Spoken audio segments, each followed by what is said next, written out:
Hey guys, it's Sarah at Straight Up Homeschool. I'm here today to go over 4 tips to help you have a great first day of homeschool. So you already have all your curriculum, you have your books. How do you actually start and initiate your homeschool year? I've had 7 first days of homeschool. Oh, my oldest is in 6th grade. I can't believe it. I've had some great first days of school. I've had some not great. I still made it. I made it through those not great days. But I have 4 tips that I want to tell you to help you have a smooth transition into your school year and to set you up for success. My first tip is start midweek. I love starting on a Wednesday. You could start on a Thursday if that works better for your schedule.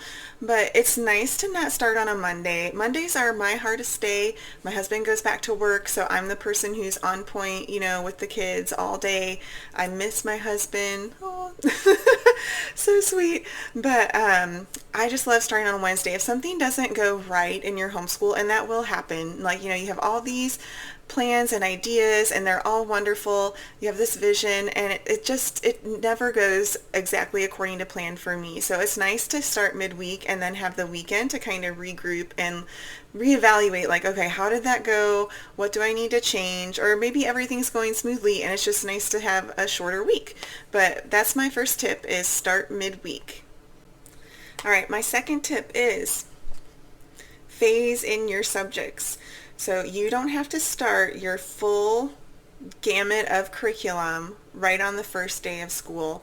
I actually don't recommend that because some curriculums take longer than you expected. For me, I always overplan, so I always think we're going to do all these books, and it's not realistic. I have good intentions, but it's just there's not enough time in the day to do all the fun things that I would like to do and learn all the amazing, interesting things that I would like to learn and have my children learn. And so I phase in. I usually start with about half of our subjects, of our topics, and I will phase them in over 1 to 3 weeks. I definitely recommend starting with language arts and math, including that in your phase 1 phase, just because it's easy to get behind in those. Not behind, you're not behind, but if you're ever sick or whatever, it's much easier to double up on a handwriting or a science or a history than it is to double up on language arts or math. So I would definitely start with language arts and math because they are your core subjects also. But that way too, sometimes curriculum, I'm oh, I didn't know that, I was going to need this notebook or this special supply kit or this, whatever things. It's just things don't go as expected, and that can be hard when you're doing all the new things all at once. So it's nice to kind of do half and then incrementally add on. If things go really great when you're doing half your load, maybe you add stuff on the next day or the next week. But I really like phasing in our curriculums, and that really helps set me up for success and not get burnt out.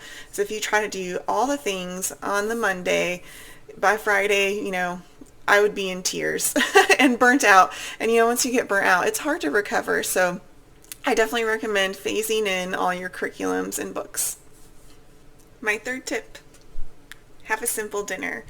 I don't know why. I always think on the first day of school I'm going to make this lavish dinner of pot roast and real mashed potatoes, not instant, and vegetables and a nice dessert, and we're going to be skipping around the neighborhood. That's the vision in my mind, but really try to keep it simple. It does take energy and effort to initiate your homeschool year in an effective way and a happy way for your family.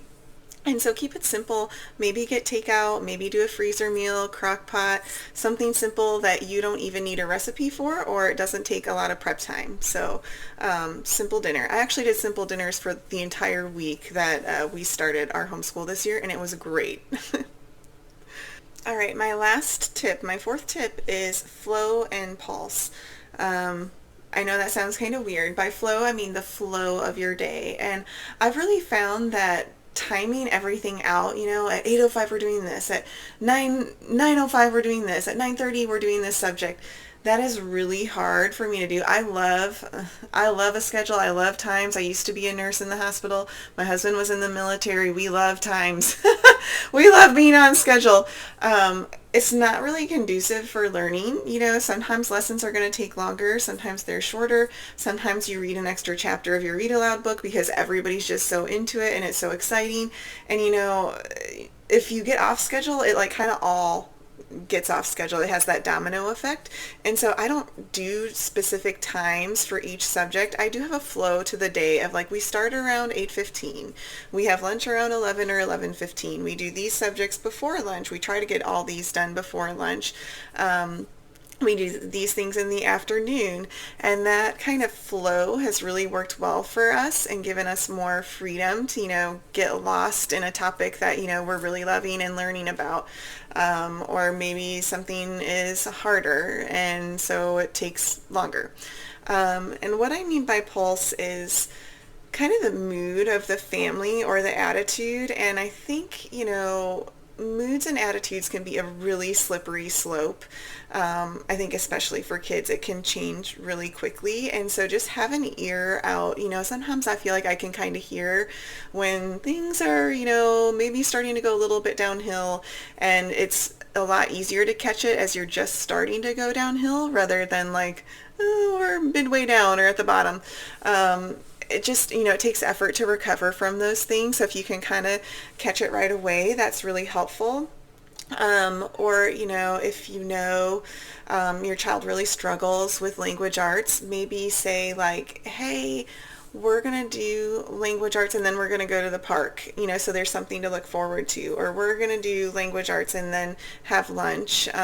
It's hard to do for us. It's hard to do those struggle subjects like really early in the morning because I feel like that can kind of sour the whole mood for the day, and you kind of spend the rest of the day recovering.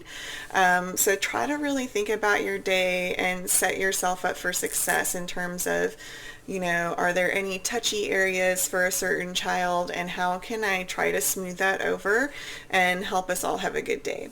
So I hope all these tips help. I hope you have a wonderful first day of school and a whole school year. You've got this. You can do this. You're able to pivot. You're able to adjust and be flexible. Try to have fun, be silly, and speak life into your family and to yourself also. Okay, thanks guys.